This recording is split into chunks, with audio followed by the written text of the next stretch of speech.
మేము ఆఫీస్కి వెళ్ళొస్తామమ్మా, ఆలస్యం అయిపోతుంది, సెలవు పెట్టాలి అన్నా కానీ కుదరటం లేదు, కాబట్టి పూజ ఎలా చేసుకోవాలో ఒకసారి చెప్పండి అని చెప్పి అడుగుతున్నారు. నేను వీడియోస్ పెట్టాను, అలాగే వ్రత కథ కూడా చదివి పెట్టాను, ఒకసారి చూడండి. దాంతో పాటుగా మీరు సాయంత్రం ఏం చేస్తారు అంటే తులసి మొక్కని అలాగే ఉసిరి మొక్కని పక్క పక్కన పెట్టుకోండి.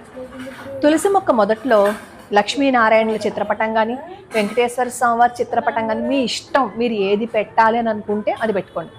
చక్కగా శుభ్రం చేసేసుకోండి, ముగ్గు వేసేసుకోండి. వేసేసుకున్న తర్వాత మీరు ఏదైతే నైవేద్యం చేసుకుంటారో అది అక్కడ పెట్టుకోండి. దీపాలు ఎక్కువ వెలిగించుకోండి. 360 వెలిగించాలనుకుంటే 360 వెలిగించుకోండి. పూజ ఎలా చేయాలి?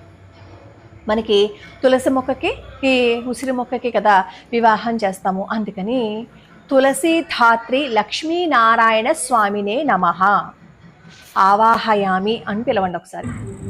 అదే నామంతో మళ్ళీ తులసి ధాత్రి లక్ష్మీనారాయణ స్వామినే నమః